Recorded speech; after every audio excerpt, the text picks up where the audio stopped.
Hi friends, welcome to my channel. తెలంగాణలో Marwadi go back ఉద్యమం అయితే ఊపందుకుందండి.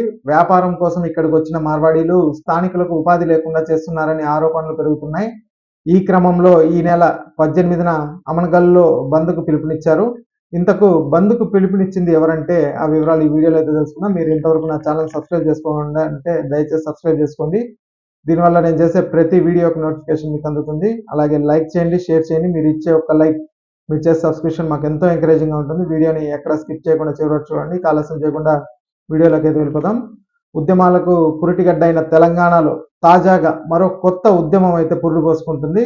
ప్రస్తుతం తెలంగాణలో మార్వాడి గో బ్యాక్ నినాదం తెగ వైరల్ అయితే అవుతోందండి. రాష్ట్రంలో మార్వాడీల పెత్తనం ఎక్కువైందని, వారంతా కుమ్మక్కై స్థానికులకు ఉపాధి లేకుండా చేస్తున్నారని ఆరోపిస్తూ మార్వాడి గో బ్యాక్ అంటూ నినదిస్తున్నారు. ఈ ఉద్యమం తెర మీదకు రావడానికి ప్రధాన కారణం, కొన్ని రోజుల క్రితం గోరేటి రమేష్ అనే వ్యక్తి మార్వాడీల దోపిడీని వివరిస్తూ పాట పాడారు. అందుకు గాను పోలీసులు అతన్ని అరెస్ట్ చేసి జైల్లో పెట్టడం ద్వారా ఇది కాస్త తీవ్ర రూపం అయితే దాల్చింది. ఇక తాజాగా మార్వాడీలకు వ్యతిరేకంగా మొదలైన మార్వాడి గో బ్యాక్ ఉద్యమం తీవ్ర రూపం దాల్చింది. ప్రస్తుతం తెలంగాణలో మార్వాడీల ఆధిపత్యం పెరిగిందని, స్థానికులు ఎవ్వరు కూడా మార్వాడీల దుకాణాల్లో వస్తువులు కొనొద్దనేసి కోరుకుంటున్నారు. అలాగే ఉద్యమానికి మద్దతుగా ఈ నెల 18న స్థానిక వ్యాపారులు అమన్గల్ బంద్ చేయాలనేసి పిలుపునిచ్చారు. ప్రజలు బంద్కు సహకరించాలని పిలుపునిచ్చారండి. స్థానికులు ఎవరైనా మన దగ్గర ఏవైనా షాపులు పెట్టుకుంటే ఇక్కడి వారికే ఉపాధి అవకాశాలు అయితే కల్పిస్తారు. అదే మార్వాడీలు వారి దుకాణాల్లో మాత్రం తమ వాళ్ళకి ఉద్యోగ అవకాశాలు కల్పిస్తారని ఆరోపిస్తున్నారు. దీనివల్ల స్థానికులు ఉపాధి కోల్పోతున్నారని తెలిపారు.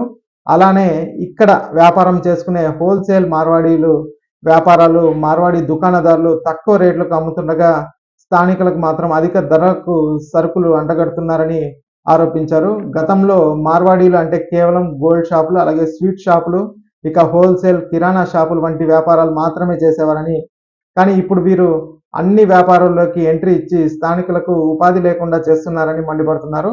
అందుకే వీరి ఆగడాలకు వ్యతిరేకంగా నిరసన తెలపడం కోసం ఆగస్టు 18న అమంగల్లో వ్యాపారాలు బంద్కు పిలుపునిచ్చారు. ప్రజలంతా తమకు సహకరించి మద్దతు ఇవ్వాలని కోరుతున్నారండి. అయితే బండి సంజయ్ గారు, అలాగే రాజా సింగ్ గారు వంటి బీజేపీ నేతలు మాత్రం మార్వాడీలకు మద్దతుగా నిలుస్తున్నారు. దీనిపై బండి సంజయ్ మాట్లాడుతూ మార్వాడి గో బ్యాక్ పేరుతో హిందూ సమాజాన్ని చీల్చే కుట్రలు జరుగుతున్నాయని ఆరోపించారు. అంతేకాక మార్వాడి గో బ్యాక్ అంటే తాము డ్రై క్లీనింగ్, మటన్ దుకాణాల పేరుతో ఒక వర్గం వారు నిర్వహించే కుల వృత్తులకు వ్యతిరేకంగా ఉద్యమించాల్సి ఉంటుందని హెచ్చరించారు. అలానే రోహింగ్యాలకు వ్యతిరేకంగా నిరసనలు, ఆందోళనలు తీవ్రతరం చేస్తామన్నారు. ఇక మార్వాడీలు వ్యాపారం చేస్తే తప్పేమిటని ఆయన ప్రశ్నించారండి. వారు వారి వ్యాపారాల గురించి తప్ప ఏనాడు అధికారం కోసం పాకులాడలేదనేసి బండి సంజయ్ గారు అయితే తెలిపారు. ఇక మార్వాడీలు తెలంగాణను దోచుకోలేదని, వ్యాపారాలు చేసుకుంటూ సంపదను సృష్టించారని అన్నారు. రాజా సింగ్ కూడా ఇదే అభిప్రాయాన్ని వ్యక్తం చేశారండి. ఇక ఈ వీడియో నచ్చినట్టయితే ఒక లైక్ చేయండి, అలాగే మా ఛానల్ సబ్స్క్రైబ్ చేసుకోండి. Thanks for watching.